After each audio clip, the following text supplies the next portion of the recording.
मुतालबो है DIG साहब ने भी व्यासूं असांजो माण्हू ॾाढो घरां अगवा करे विया आहिनि हिननि जे रोज़ ठलनि आसरनि ते अॼु न सुबुह न ॿिए ॾींहुं न टे ॾींहुं अॼु उनखे 13 ॾींहं थी विया आहिनि ऐं हू असांजो ॾाढो विहारी वेठा आहिनि ऐं जो इंतज़ामिया असां सां सहकार न कयो त असां 2 ॾींहंनि अंदरि रोड ब्लॉक करे वेही रहंदासीं असांजो हीउ पुरमन एहतजाज आहे पोइ पुरमन एहतजाज करां महिरबानी करे असां तदारक कयो वञे न कंदा त असां पूरी सिंध में हिते न पर पूरी सिंध में रोड ब्लॉक कंदासीं महिरबानी जीअं त अॼु जेको असांजो एहतजाज आहे इहो डॉक्टर मुस्तफा खे आज़ाद करण जे लाइ आहे SSP कश्मीर ऐं क़ंधकोट खे अपील था करियूं जेकॾहिं 2 ॾींहंनि में असांजो माण्हू आज़ाद न थियो त थी सघे थो असां बि उहे पुरमन में एहतजाज करे रोड ब्लॉक कंदासीं ऐं इंशा ताला जेसिताईं न थींदो तेसिताईं असांजो एहतजाज जारी रहंदो सभिनी दोस्तनि खे अपील थो करियां त अॼु जो अॼु लाइअमल तयारु करनि ऐं SSP साहिब सां का मीटिंग करनि ऐं उन सां लाइअमल तयारु करनि जेकॾहिं असांखे माण्हू न मिलंदो त असां रोड ब्लॉक करे वेही रहंदासीं एहतजाज स्टार्ट करायो वञे पियो डॉक्टर غلام مصطفعي ميراڻي जेको 15 ॾींहं अॻु में जबरी तरीक़े सां अगवा थियो एहतजाज सॼी दोस्त उनजी डिफेंस में रहिया आहिनि असां क़ंधकोट हितां जे SSP खे रिक्वेस्ट था कयूं त डॉक्टर غلام مصطفعي ميراڻي असांजी लोकल इंतज़ामिया जी बेहद खे बदलती रही आहे जो उनजे वारसनि सां मिलण लाइ तयार आहिनि ऐं उनखे जेको आहे करंट सिचुएशन खां ख़बर ऐं असां ही मला बिरादरी पुरमन एहतजाज करे पियो रिकॉर्ड एहतजाज कयो त अगरि असांजे माण्हुनि खे बाज़ियाब न कयो इंशाअल्लाह असां इहो व्यक्त कयूं था त हड़ताल कंदासीं रोड ब्लॉक कंदासीं ऐं इन खां वधीक असां इहो मुतालबो कंदासीं त लाल इंतज़ामिया खे असांजे दिलि मां तड़े कढियो वञे इन खां अलावा ॿियूं वारदातूं थियनि थियूं इन ते अलाए छो नथो कंट्रोल कयो वञे पुलिस सुस्त रवैये जो शिकार अलाए छो आहे SSP साहब खां मुतालबो आहे त बराए महिरबानी पंहिंजे अमले खे ठीकु कयो पंहिंजे किरदार खे ठीकु कयो हीअ जेके जबरी अगवाऊं आहिनि इन्हनि खे बंदि कयो वरना हीउ एहतजाज जेको तव्हां ॾिसो पिया इनखे वसी कयो वेंदो ऐं इनखे सिंध लेवल ते कयो वेंदो जंहिंमें तव्हां इन जो शिकार थी वेंदव बराए महिरबानी इन शइ ते स्टैंड वठो इन शइ खे जेको आहे पंहिंजे हिकिड़े व्यू सां वठो ऐं इनखे जल्द सां जल्द डॉक्टर غلام مصطفعي ميراڻي खे धाड़ेलनि जे चुटे मां डॉक्टर غلام مصطفعي ميراڻي खे 12 ॾींहं गुज़रण जे बावजूद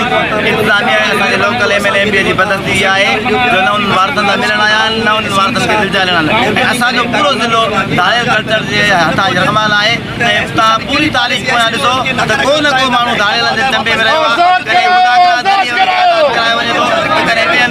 अगर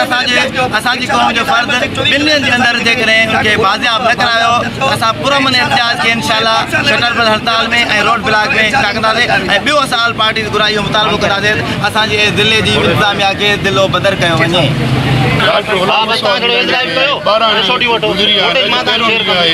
अगवा थी चुको है तो लोकल इंतजामिया पुलिस SSP समेत कोई उनजो तदारक न थियो आहे कंहिं पुलिस कख भई बीड़ो न कयो आहे हू त अलॻि ॻाल्हि आहे पर हुनजे पोयरनि सां को SSP मिलण तक गवारा नथो करे उहो आयो न आहे हुनजे जाइ वारदात ते इहे ॾुख जो आलम आहे ॾुख जी घड़ी आहे ऐं इन खां वधीक अञा ॾुख जी ॻाल्हि इहा आहे त मिनिस्टर लाइफ स्टाइल जो पुटु आहे कराची मां हितां जा लोकल MPA कोन आयो आहे लोकल MLA असांजो चूंडियल नुमाइंदो उहो पुछण त लाइ तयारु न आहे वोटनि जे लाइ त उहो आवाम वटि दर दर वञनि था लेकिन उन्हनि जे मसइलनि में उन्हनि जे ॾुखनि में सूरनि में कोई बि नथो साथ ॾिए मां चेयरमैन पाकिस्तान पीपल्स पार्टी बिलावल भुट्टो ज़रदारी साहब खे इहा दरख़्वास्त थो करियां हू इन ॻाल्हि जो नोटिस वठे ऐं लोकल असांजे जेके MLAs MPAs आहिनि हुननि खे सख़्ती हिदायतूं ॾियनि त हुनजो तदारक कयो वञे ऐं SSP कश्मीर खे असां इहो आख़िरी दफ़ो वान कयूं था त असांजो पुरमन एहतजाज आहे हिन एहतजाज खां पोइ अगरि 24 कलाकनि में डॉक्टर غلام مصطفعي ميراڻي बाज़ियाब न थियो त सिंध मला फोरम जे प्लेटफॉर्म ते डॉक्टर साईं रघु मीराणी साहब जे हुकुम ते ही पूरे सिंध अंदर बल्कि पाकिस्तान अंदर एहतजाज किया वेंदा पर सख्त एहतजाज किया वेंदा असां मलापुर जी तंजीम ते शुक्रिया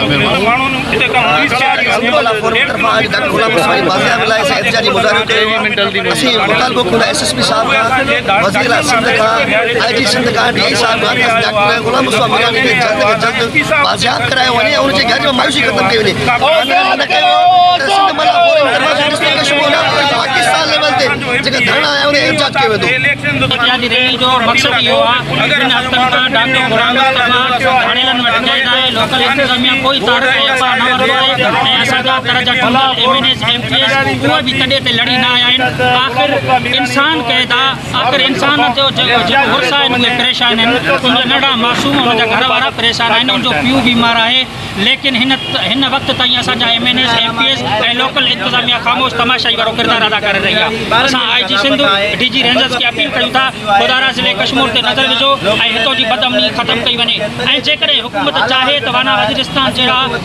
गुंडा दहशतगर्द उहा ख़त्म करे सघे थी असांजे इलाइक़े में उनजे लाइ अमन जो कोई मसइलो न आहे लॻे थो त इंतज़ामिया पाण तारुफ़ नथी वठे हरू भरू ज़िले कश्मीर वासियुनि खे परेशान कयो वञे थो पियो असां हिकु भेरो ॿीहर आला अमलदारनि ऐं आला इदारनि खे अपील कयूं था पिया खुदारा जल्द अज़ जल्द तारुफ़ वठी करे डॉक्टर गुलाम मुस्तफा मीराणी खे बाज़ाब कयो वञे